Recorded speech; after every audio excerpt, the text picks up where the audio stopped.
जी, मोहम्मद सादिक साहब हैं, इनका उर्दू में कोई सवाल है, पहले सुनते हैं फिर जवाब देते हैं। अस्सलाम वालेकुम। अरे मुफ्ती साहब, मेरा एक सवाल था कि मेरे घर पर दो बकरे पले हुए हैं। अच्छा, कल की बात है हजरत, तो मैं जरा नापाक हो गया था, तो गुस्ल की आदत हो गई, तो मैं जो है नहाने पहुंचा, गुस्ल लगाने में सुबह फजर की नमाज नहीं निकल जाए चक्कर में जल्दी नहाने गया मैं, तो ठंडे पानी से नहाया था हजरत। तो जब मैं तौलिया से मेरा बदन पहुंचा, तो तौलिया में जरा भी रत्ती पर बदबू नहीं आ रही थी तौलिया के अंदर। मतलब कहने में ये हजरत, मेरी अहलिया कह रही, जो तौलिया से मेरा बदन पहुंचा था, उसके बाद फिर घंटे डेढ़ घंटे बाद जब उन्होंने महसूस हुआ, तो उन्हें तौलिया में बदबू लग रही थी, कोकरान मतलब। तो जब मैं नहाने गया तब सूखी तौलिया थी, तब बिल्कुल भी बदबू नहीं आ रही थी एक रत्ती भर भी। अब उस दौरान होता है, हो सकता है बकरे ने बाद में पेशाब कर दी हो या तौलिया गिर गई हो, तो तौलिया में बदबू आ रही थी। तो हजरत, तो क्या मैं जो नहाया हूँ नापाक रहा, क्या मैंने जो नमाजें पढ़ी हैं नमाजें दोहराना पड़ेंगी? बता दी हजरत। जिस तौलिया से मैं नहाया था उस टाइम तो बिल्कुल बदबू नहीं आ रही थी, जब मैं नहाया था बिल्कुल मैंने महसूस करा था, 1% भी नहीं थी। अब नहाने के बाद तौलिया गीली हो गई, घंटे डेढ़ घंटे बाद बहू ने देखा तो तौलिया बदबू आ रही थी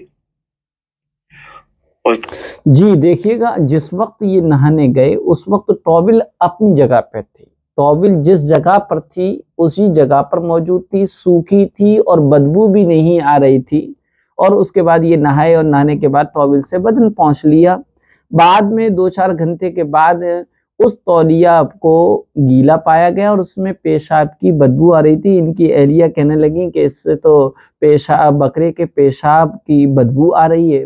तो अब ये सवाल कर रहे हैं कि मुफ्ती साहब मैं दोबारा नहाऊँ और जो नमाज़ें पढ़ी हैं क्या मैं उसको दोबारा अदा करूँ, दोहराना पड़ेगा? जवाब ये है कि अगर इस बात का यकीन था कि जिस वक़्त तौलिया से बदन को नहाने के बाद पोंछा गया है, उस वक़्त तौलिया खुश्क थी और उसमें कोई नापाकी नहीं थी, वो अपनी जगह पर थी, तो ऐसी सूरत में गुस्ल हो गया और नमाज़ें भी हो गईं। ना अब दोबारा से नहाने की ज़रूरत है और ना ही नमाज़ों को दोहराने की ज़रूरत है। जब तक ये यकीन नहीं हो जाता कि तौलिया पर बकरों ने पेशाब किया है या फिर जो है उसमें बदबू आ रही थी, जब तक इसका यकीन नहीं हो जाएगा तब तक ये हुक्म नहीं लगाया जाएगा कि आपको दोबारा गुस्ल करना है या आपकी पढ़ी हुई नमाज़ों को दोहराना है और लौटाना है। बल्कि बाद में मुमकिन है कि उसमें उस पे पेशाब कर दिया हो, गिर गई हो अपनी जगह से, बकरों ने पेशाब कर दिया, बदबू आ रही है,